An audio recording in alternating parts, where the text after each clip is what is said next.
The sea can be one of the most inhospitable environments on the planet, taking lives regularly by both hypothermia and by drowning. It's also highly corrosive and therefore potentially destructive to both the equipment we hope to use for the fishing and that which we hope never to use in an emergency. Spending handfuls of money on items you not only hope but expect never to have to use can be a bitter pill to swallow, until of course a day like this comes along. Fire in engine room. 14 persons on board. So again, 14 persons on board. Require immediate assistance. But it has to be done. To use the old cliche, there are no pockets in shrouds. So invest the money now while you can, instead of wishing you had later when it's too late. The term safety equipment covers a wide range of measures and price tags, from this milk container made into a baler or putting your boat name on your trailer, through to this state-of-the-art GPS which can be interfaced with a VHF DSC radio, capable of transmitting a mayday, along with your exact position, to the rescue services at the flick of a switch. Looking at every conceivable piece of safety equipment is well beyond the scope of a short film such as this. The intention here then is to limit coverage to those items which the RNLI list as a priority for inshore small boat use through their Sea Check programme. Many small boat angling clubs now insist on Sea Check as a condition of membership, and the RNLI will do these visits free of charge to advise on how boat and safety equipment standards can be met. That's what's happening here. You don't even need to be a member of a club. Check out the RNLI website for more details. So let's now take a closer look at what Sea Check recommends. Hello there, I'm Tony Clare. I'm the Divisional Sea Safety Manager for the RNLI in the north of England, and I'd like to tell you a bit about the sort of flares you should carry on a boat when you go to sea. Not only having the right flares though, it's very important that you know how to use them. One of the very good ways of attracting attention is a parachute flare. A red parachute flare will go up to 1,000 feet and burn for 40 seconds. To operate the parachute flare, both caps need to be removed. You will then see the firing mechanism held in place by a red tag, which should be removed. The trigger will then fall loose. Grip the tube firmly in one hand, and with your other hand, raise the trigger until you feel some pressure. Once that you know that the rescue services are on the way, they will want to know exactly where you were, and a good way of doing this is to fire off a pinpoint flare. The orange smoke handheld flare is operated in the same way as the red hand flare. The red hand flare is operated by pulling the trigger mechanism down, twisting it clockwise, and then resting against the two spigots that you will see. The end of this is then hit with the palm of your hand, and as soon as the flare ignites, you will need to move your other hand down to the handle as the flare burns with a very, very intense flame. This one burns with a very, very bright red light and is particularly suitable for use at night. During the day, a very good way of pinpointing your position is an orange smoke flare. Flares should always be stored in a robust, dry container. A typical inshore pack might consist of 2 parachute flares, 2 orange smokes, and 2 handheld red pinpoint flares. Flares should only be bought and used when they are well within their date of expiry. Any out-of-date flares should be taken to your local Coast Guard. Alternatively, take them to a regulated household waste centre and put them in the chemical store. Anyone who puts to sea in a boat should at the very least have a life jacket handy, even if it isn't always worn, and have enough on board for 1 life jacket per person. This is a true life jacket. This thing isn't. It's a buoyancy aid. And neither is this. As with the buoyancy aid, the best a flotation suit can hope to do is to help you to help yourself, so you need to be fully conscious and able to swim. One advantage a flotation suit has over a buoyancy aid is that it slows down the rate at which body heat is lost to the water, which might otherwise lead to hypothermia. but for purely safety reasons it still needs to be worn in conjunction with a true life jacket. This is what a true life jacket looks like. This particular model self-inflates on contact with the water. Others employ a pull cord to activate the gas cylinder. What makes this different from a buoyancy aid is that it will automatically turn the whirrer face up in the water, supporting the back of the head. Ideally, it will also have crutch straps and at least 150 newtons of buoyancy. An alternative source of propulsion is taken by most people to mean an auxiliary outboard. If you fish from a club, where in the event of an engine failure you can radio for assistance, then a backup engine is less important. But if you fish as a lone boat, then having a backup power source becomes a necessity. Alternative propulsion can also mean paddles or oars, though it would be difficult to make much headway by hand aboard most of the bigger planing boats these days. However, as we shall see later, oars and paddles can also be put to other good use. Alternative power can also mean spreading your use of electricity across two batteries, one for the instruments and one for the engine. That way, if the outboard battery goes flat, you have another one waiting to take its place. Failing that, a pull cord should get things going again. In the event of the steering failing on the main outboard, providing it can be held in a going forward position, directional changes can be made with an auxiliary engine used as a rudder. If you don't have an auxiliary, then something long with leverage such as a paddle or an oar can be lashed to the engine and used as a makeshift tiller. But you will first have to disconnect the steering to make this work. In this example, two pairs of gas pliers are being used with a rag to protect the engine paintwork. Always carry a fully rigged anchor with heavy chain and sufficient warp to hold bottom in the area being fished. The Sea Check recommended additional items list mentions a kedge anchor. This fisherman anchor is a kedge anchor. A second fully rigged backup anchor is also strongly recommended. Three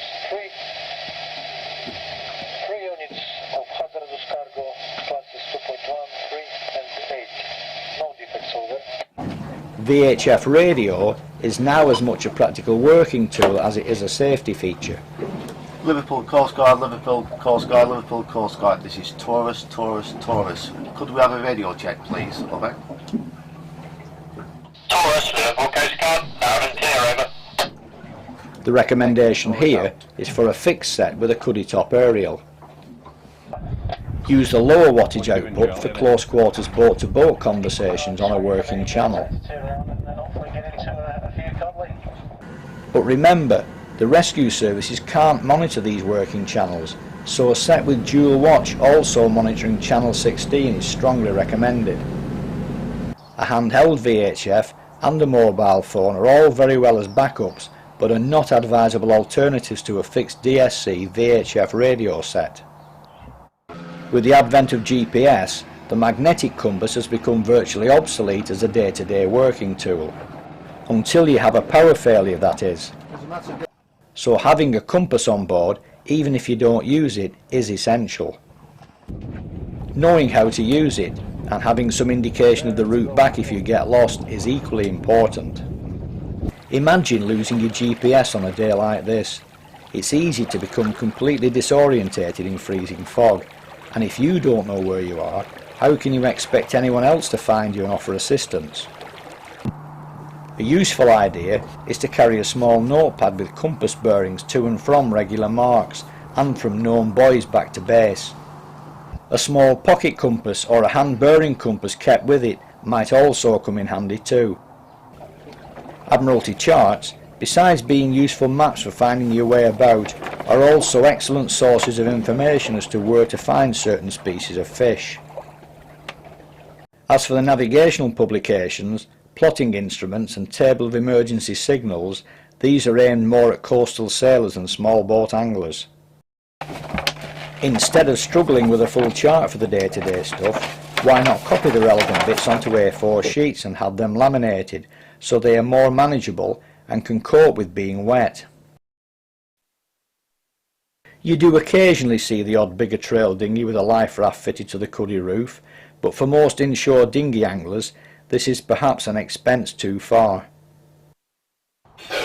The C-check recommendation is for a hand-operated bilge pump, which makes good sense in the case of an electrical failure, though most small boaters prefer to fit electrical pumps. Taking on some water when beach launching is unfortunately a fact of life. Getting rid of large volumes quickly to re-stabilise the boat is vitally important. Buckets are carried pretty much as standard on most boats.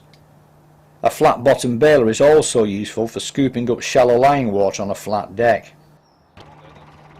Making major repairs at sea to an engine fitted outside the boat is nigh on impossible.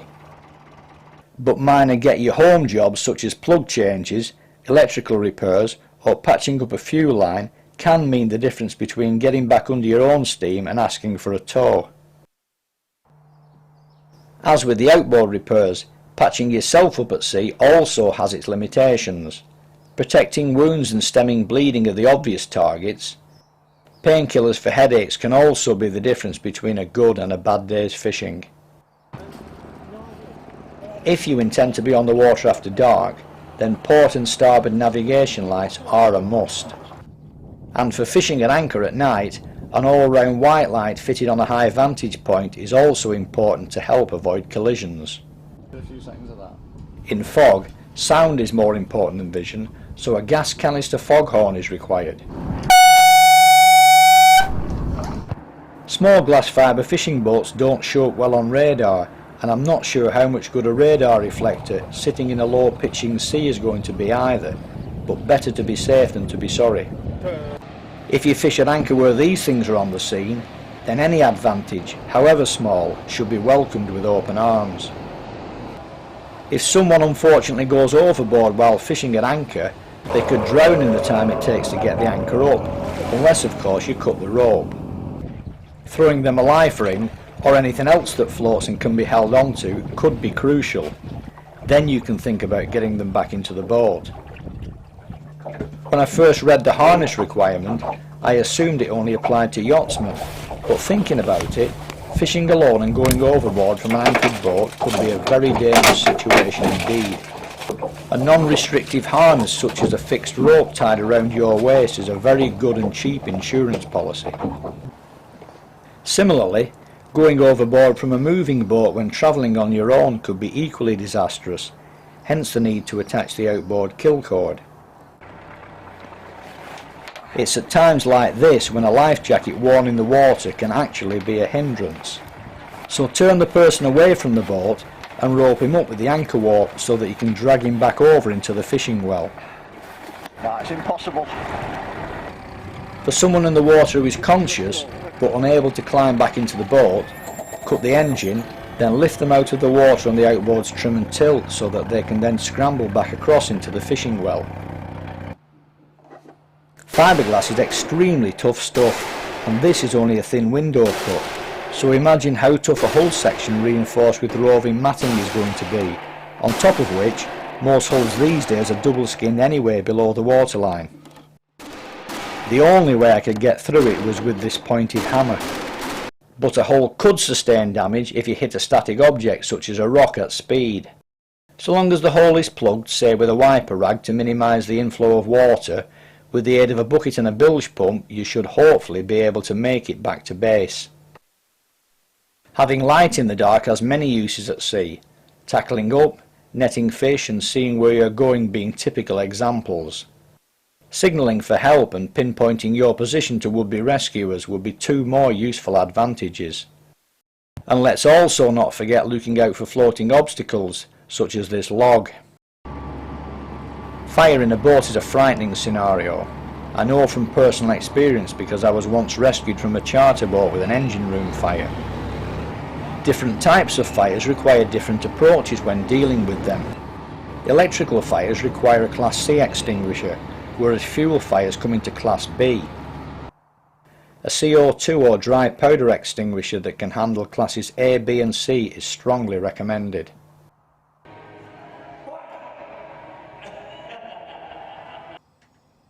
Not many small dinghies are fitted with a cooker, but with portable stoves now readily available, a fire blanket to smother any mishaps is no big investment to make.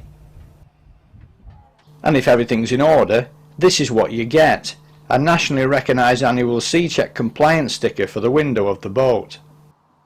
In addition to the C-Check list, there's a couple of other items well worth mentioning, the most important of which is fuel.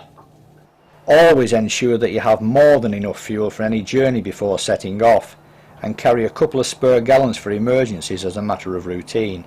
Motoring at low speed off the plane, such as in rough weather, or searching for a fishing mark, is going to use a lot of extra fuel, so a top-up might be called for. Similarly, towing somebody in will also take a lot more fuel, so ask them to pass theirs over if it's compatible with your outboard. Get your local Coast Guard station to send you out a CG66 registration form. This allows them to record all your boat and personal details on their computer and bring them up on the screen instantly in the case of an emergency. And finally, a written recap of what the RNLI C-Check list recommends.